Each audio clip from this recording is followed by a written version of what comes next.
You know, I'm a person of privilege, and for that reason I'm going to avoid speaking on something I don't understand.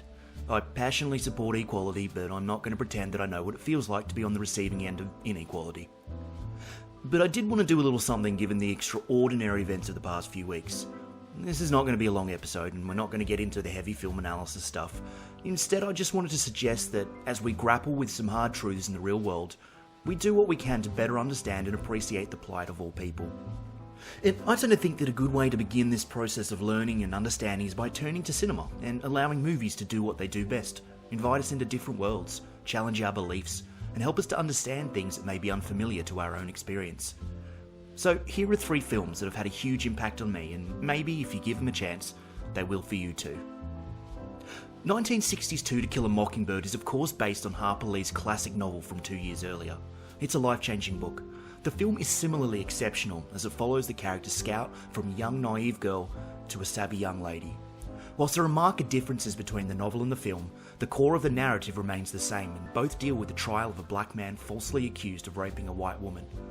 It highlights the way prejudice and racism can be passed through a community and reminds us that young people like Scout are sponges. They soak up the views and the ideals of those around them.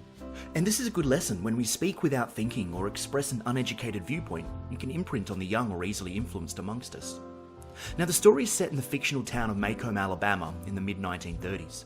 The locations of the film were actually shot though in the Mississippi Delta, and if you're familiar with the horrific story of Emmett Till, then you'll understand the significance of the film and event existing merely a stone's throw from each other. Gregory Peck stars as Atticus, and there's not much I can add to the existing commentary. He's a revelation, but so too are the supporting actors. Mary Badham's managed to balance the innocence and naivety of youth with an increasing understanding of the complexities of our world in her debut performance as Scout. Brock Peters' performance as Tom Robinson is also exceptional. In the famous trial scene, the story goes that Gregory Peck performed his entire monologue in a single take, and the presentation of the scene in the film certainly affirms this.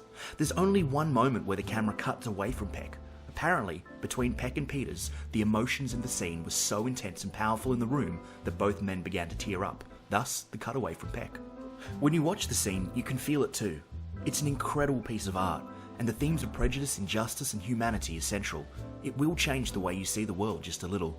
So if you haven't seen it, now would be a particularly appropriate time to go and check out To Kill a Mockingbird. 2000's Remember the Titans is set in 1971. It's one part sports film and another a powerful examination of race, prejudice and ultimately, like To Kill a Mockingbird, humanity. Denzel Washington stars as the new African-American coach brought into the integrated T.C. Williams High School in Alexandria, Virginia. I don't want to ruin the story, it's too powerful a watch to be done any justice here anyway, but it provides an eye-opening insight into a world that, at least for a young, dumb person like myself, is almost impossible to comprehend. It will move you and it will make you think. The film was shot largely on location in several locations in Georgia, and as such, it is scenically stunning. The film is heavily colour corrected to emphasise the orange and yellow hues, but it helps to create the evocative atmosphere of America's South.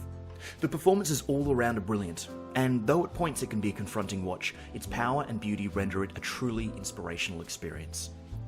Finally, 2016's Hidden Figures again takes us back to a time of segregation and blatant prejudice, the 1960s. But it's also an incredibly charming, funny and feel-good piece of cinema that will leave you thinking well after it finishes.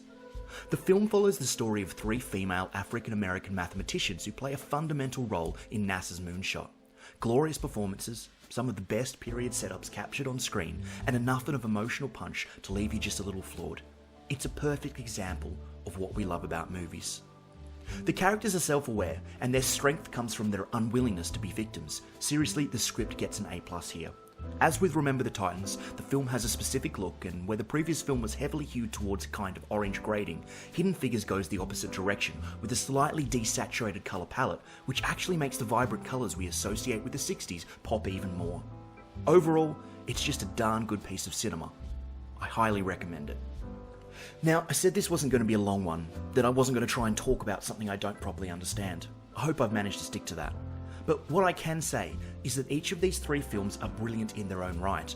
They're all appropriate for most audiences if you don't mind having some conversations with the kids afterwards, and they will all get you thinking. Certainly, in times like this, I think it's pertinent that we try and do our part to have these conversations and bolster our own understanding. As Atticus famously said to Scout, you never really know a man until you stand in his shoes and walk around in them. I think that these movies are an approachable and powerful way to start taking some baby steps.